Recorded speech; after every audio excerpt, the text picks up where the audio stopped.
Hey guys, Matt from Total MTG here, and it's Deck Tech Tuesday. And today I'm bringing you a deck that I'm thinking of playing at Standard Showdown this coming weekend. I've been testing loads of different decks all week online.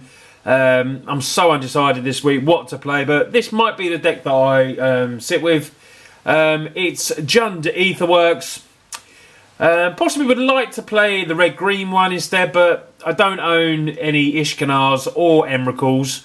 So I'm going for the Jund version because it's something that I can make and put together out the cards I've got. And I don't want to just, pummel loads of money into Emrakuls and stuff like that because they're stupid prices at the moment.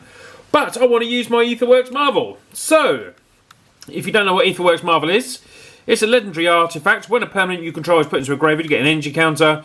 You pay 6 energy counters, look at the top 6 cards of your library. You may cast that card from among them without paying its mana cost, put the rest at the bottom of the library. So it's a very, very powerful card. The last Standard Showdown I did was, it was okay, did quite well, went draw, win, loss with a Panharmonicon deck. But now I want something with a bit more meat, a bit more, creatures that are going to, strong creatures. That's what I want to play. So we're going to play a full play set of them. The other artifact we have is a Woodweaver's Puzzle Knot. Important, it only costs 2, gains us 3 life and gets us 3 energy counters, and you can sack to do the same again. So, good to get the energy counters ready for the Marvel, and, 6 life as well is not too shabby. So we've got a full play set of them. So let's get to the other spells in the deck at the moment. Based around energy as well, lightning, harness lightning. You get 3 energy counters. You can pay any amount to do damage to a creature. So we're going to run a full play set of them. Couple of Kozilek's Return. 2 damage to each creature. These have been sitting in my folder collecting dust. And, I saw this deck I just thought, hey, I could play with Kozilek's Return again. Because we do play some colourless creature. If you do, when you cast an Eldrazi creature spell, you convert it mana cost 7 or greater. You may exile Kozilek's Return from your graveyard. If you do, it deals 5 damage to each creature. So we've got a couple of them. And a couple of Ruinous Paths, helps destroy a creature, or, more importantly, maybe a Planeswalker. And late game is okay as well, because you can turn, awaken it and turn the land into a 4/4. So we have 4 of them, 4/4, 2, getting confused. So let's get on to some of the creatures. Like I said, I want some big creatures to play with. I want to hit some nice, juicy stuff with my Aetherworks Marble. So we're going to start off with a Noxious Gearhulk, cost 6. Artifact 5/4 with Menace. When it ends, you get to destroy a creature and you gain life to its toughness. Probably one of the best black creatures in the game at the moment in Standard is Kalitas. Trader gets lifelink 3/4. When a creature an opponent controls dies, you get exile 2/2 black zombie. Pay 2 and a 1. Sacrifice a vampire zombie and put 2/1/1 counters on Kalitas. We're going to run 2 of them.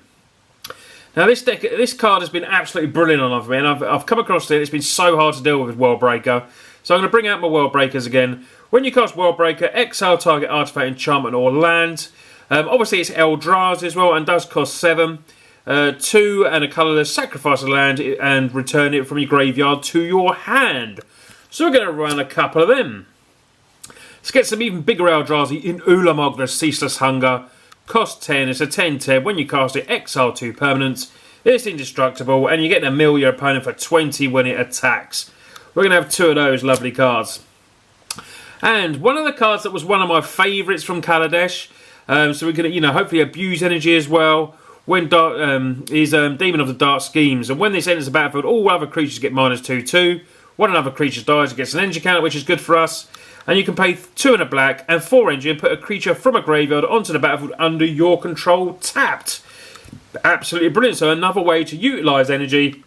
This is another way to win games as well. It's got a nice lovely little separate win con. So we're going to run 3 of them. And then we've got some smaller creatures. Catacomb Sifter is going to help us ramp. The Scry is all important as well. Helps you go through a deck. 4 of them. And 4 Sylvan Advocate. Great, probably one of the best 2-drops, Sylvan Advocate. Vigilance 2/3. When you control 6 more lands, it's +2/2, so it's a 4/5. Good early, good late. It's a nice card, the Elf Druid, Sylvan Advocate. And it's really, really handy. So have a quick look at the lands. We've got some nice forests, swamps, mountains, some evolving wilds, playset of Ether Hubs, playset of Smouldering Marshes, Bloomings, and Hissing Quagmire, which is also good because it has Death Touch and turned into a 2/2 elemental with Death Touch just for 3. You know, can deal with a lot of problematic creatures when it can block being Death Touch. So guys, this is the deck this week that I'm looking to take to Standard Showdown this weekend. It's a totally different to the type of deck I usually play. I usually try and play decks that, that I'm really strong, but I want to try something a bit different. I've been putting a bit of games in with this, and it's been doing pretty well. So, I'm going to persist with it a little bit, and it's, it's all got about what's in your local meta down your shops. And I'm just thinking that, everyone's sort of playing the same sort of decks, and this just might be a bit different. I might throw them offline a bit. So that is my plan anyway. Any ideas that you think might be good for the deck, obviously leave in the comments, as I always say. Going to have a look at the sideboard quickly. I've got a couple of unlicensed disintegrations. A one-off Seasons Past. Nice to come in as a one-off. Returning a number of cards from your graveyard with cover mana costs. Put Season Past on the bottom of its library. So cards with different mana costs. So you get something for, potentially 2, 3, 4, 5. Whatever you want. Whatever you've got in there. And put them all back. To the Slaughter. Target player sacrifices a creature or planeswalker. If you've got Delirium, then they sacrifice both. Oh no, they sacrifice a creature and a planeswalker. It was both. One of my favourite cards in sideboard at the moment is Lost Legacy. Good for getting rid of Emrakuls. Grasp of Darknesses, couple of them. Couple of Collective Brutality, so we can look at opponents' hands with the Transgresses as well. Chandra Flamecore and a Nissel Vita Force. So we can bring in a couple of where planeswalkers might be good in a match. We can bring in these two. This is a nice planeswalker that turns, a bit of pressure with the 5/5 lands it can make, and returning permanents to graveyard to your hand. And Chandra's, that's good. You can maybe do the X and delete anything on the board, or you can just attack him with those 2/3 maybe to get the last bit of damage through. So guys, this is the deck. I will leave a deck list below so you can all have a look. But let me know what you think of the deck. It's Jund Marvel. It's a bit different to the normal ones you've been seeing on, mainly in the timeline, which is the red greens and maybe the black reds as well. But I like how this one's, and sometimes you have to make what you've got in your collection. If I suddenly fall upon 4 Emrakuls, I may switch. But to be honest, I quite like this deck, and it's a bit different. And for my meta, it's going to be hopefully a lot better than some of the other decks that I could play at the moment. But anyway, guys, I hope you've enjoyed this deck tech this week. It's been a nice standard brew. Let me know what you're playing in your standard showdowns, and let me know how you're getting on. And any decks you think I should try as well. Anyway, thanks for watching. If you're new to us, don't forget to press that subscribe button. And see you next week, guys. Cheers.